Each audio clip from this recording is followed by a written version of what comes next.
করছেন? জজ 2 মাস ধরে সমস্ত শুনেছেন এবং সমস্ত কাগজপত্র দেখেছেন, উনি যা সেই রায় দেবে, ওনার উপরে পুরো ভরসা আছে আমার।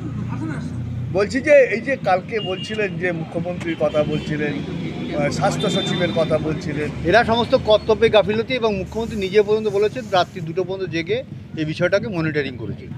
ওনার কী এত ইন্টারেস্ট ছিল সেটাই আমরা জানতে চাই। কি মনে হচ্ছে কোনো হিডিন হয়েছে, হ্যাঁ, কোনো কিছু লুকানো হয়েছে? অবশ্যই লুকানো হয়েছে। লুকানো না হলে তো এতদিন আমার মেয়ে সঠিক যারা যারা অপরাধ করেছে সবাই সামনে চলে আসবে। তথ্য প্রমাণ তো লোপাট হয়েছে, সিবিআই স্বীকারই করেছে। ক্যালকাটা পুলিশ যে করবে সে তো স্বীকার করবে না। বাকি দোষীরা কোথায় সেটা সিবিআই এর উপরে আমরা হাইকোর্টে মামলা করেছি, সুপ্রিম কোর্টে মামলা করেছি। বলছি যে अच्छा हम लोगों का कोई दावी नहीं है, जो जज अच्छा समझेगा वही राय देंगे। বলছি কি শুধু তো সঞ্জয় রিওলা, বাকিরা তো সব আসবে। আপনারা দেখুন, আপনারা সঙ্গে থাকুন। আপনারা যেভাবে প্রথম দিন থেকে আমাদের সঙ্গে আছেন, সবাই সামনে আসবে, সব অপরাধীদের সামনে আসবে এবং সঠিক বিচার আমরা পাবো।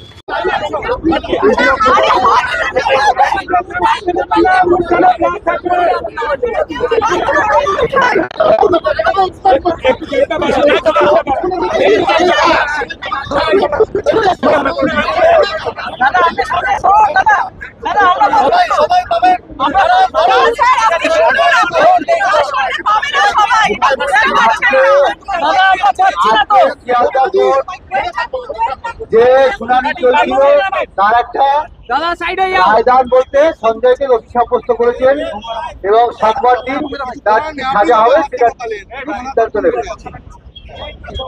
আমরা বিচারের যে প্রথম সিঁড়ি আজকে পার করেছি এবং তিনি যাতে আমরা দ্বিতীয় সারিতে উঠতে পারি সেই ধরনের একটা জাজমেন্ট দেবেন এই বিশ্বাস আমাদের ছিল এবং তিনি সেটা আমাদের সামনে তুলে ধরেছেন। বিচারককে ধন্যবাদ দেওয়াটা আমার ক্ষমতা নেই। বিচারক যেভাবে আমাদের এই ব্যাপারটাকে দেখেছেন আমরা তার জন্য খুবই ওনার কাছে কৃতজ্ঞ।